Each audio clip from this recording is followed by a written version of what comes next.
Hi viewers, welcome to Krishna Bhagwan channel. This is Dr. Ramya, chairman and founder of Krishna Bhagwan channel and Krishna Bhagwan Seva Trust. ఈ రోజు మనం చెప్పుకోబోయే topic దేని గురించి అంటే already మీకు తెలిసిపోయి ఉంటుంది. మనం గోశాలలో ఉన్నాం. అంటే ఈరోజు మనము గోవు యొక్క ప్రాముఖ్యత అంటే గోవు గురించి తెలుసుకోబోతున్నాం.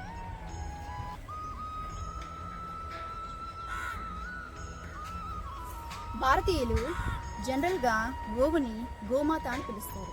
ఎందుకు అనంటే మనము అమ్మని 3 విధాలుగా పిలుస్తాం. అంటే మన కన్న తల్లిని అమ్మ అని పిలుస్తాం, అదేవిధంగా ఆదిపరాశక్తిని కూడా అమ్మ అని పిలుస్తాం. అయితే ఇక్కడ విశిష్టంగా చెప్పుకోవాల్సిన విషయం ఏంటంటే ఆవుని కూడా మనము గోమాత అని పిలుస్తాం. ఎందుకు మనము గోమాత అని పిలుస్తున్నాము అనంటే అమ్మ ఆశించకుండా మనకి ఏదైనా ఇస్తుంది. అంటే ఇక్కడ గోమాత కూడా ఏది మన దగ్గర నుంచి ఆశించదు, కానీ తను వీలైనంత వరకు మనకి ప్రతిదీ కూడా మన కడుపు నింపాలని చూస్తుంది. కాబట్టి గోమాతను మనము అమ్మతో పోలుస్తాం.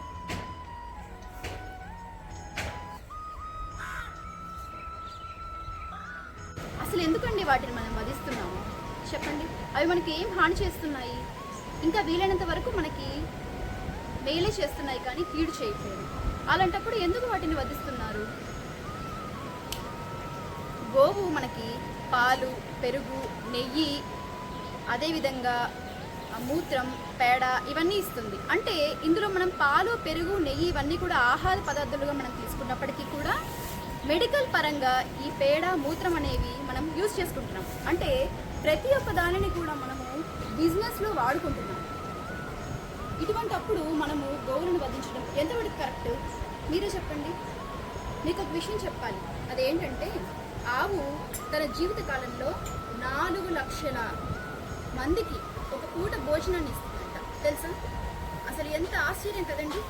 మనకి ఇంత మేలు చేసేటువంటి ఈ గోవుని వధించడం కరెక్టేనా? గోవుకి సేవ చేయడమే కాదు, మన హైందవ సంస్కృతి సాంప్రదాయాల ప్రకారం మనము గోవుని పూజిస్తాం కూడా. ఇది మీలో ఎంతమందికి తెలుసు? గోవుని పూజించడం ద్వారా సకల దేవతలకు కూడా మనం పూజలు చేస్తున్నట్టుగా భావించవచ్చు. ఇప్పటి వరకు మనము గోవుని సేవించడం గురించి మాట్లాడుకున్నాం కదా. అయితే మన హైందవ సంస్కృతి సాంప్రదాయాలలో గోవుని మనం పూజిస్తాం. ఎలా అంటే గోవు సకల దేవత స్వరూపం కాబట్టి మనము ఎక్కడెక్కడో దేవుడి దగ్గరికి వెళ్ళి పూజించాల్సిన అవసరం లేదు. ఒక గోమాతని పూజిస్తే చాలు, అందరి దేవుడిని మనం పూజించినట్టే అవుతుంది. గోవుని సకల దేవత స్వరూపినిగా ఎందుకు పూజిస్తామనే విషయం గురించి ఒక చిన్న కథ చెప్తాను. అదేంటంటే క్షీరసాగర మదనం. ఒకసారి మనం వెనక్కి వెళ్ళినట్టయితే క్షీరసాగర మదనం జరిగినప్పుడు దానవులు, దేవతలు అంటే రాక్షసులు, దేవతలు క్షీర సముద్రంలో అంటే పాల సముద్రంలో చిరుకుతూ ఉన్నప్పుడు ముందుగా గోమాత బయటికి వచ్చింది. అలా వచ్చినప్పుడు గోమాత ఎలా ఉంది అనంటే సకల దేవతలకు కొలువై ఉంది.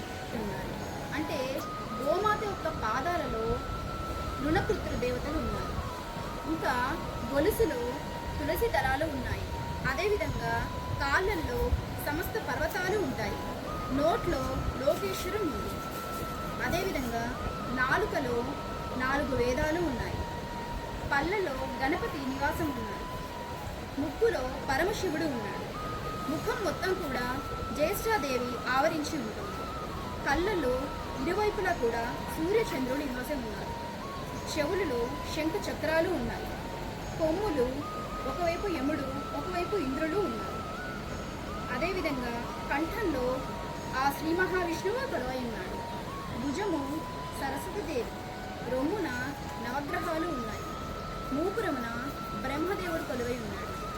కాశీ, ప్రయాగ నదుల సమ్మేళనం కూడా గోమాత అని అంటారు. అందుకే గోమాతని మనము పూజించడంలో ఇంతటి భాగ్యం ఉంది కాబట్టి గోమాతని మనం తప్పనిసరిగా పూజించాలి. ఇలా తల నుంచి కాళ్ళ దాకా ముల్లోకాలలోనూ తనను ఉంచుకున్న గోమాతని మనం పూజిస్తాం. సర్వరోగ నివారణగా మనం గోపూజని కూడా భావిస్తాం. ఇవన్నీ నమ్మమని నేను మీకు చెప్పట్లేదు, కానీ చీమని చంపడమే పాపమని అనుకునేటువంటి మన సంస్కృతిలో ఇటువంటి గోవధలు జరగడం తప్పు కదా. అది ఎంతవరకు కరెక్ట్ మీరే ఆలోచించండి.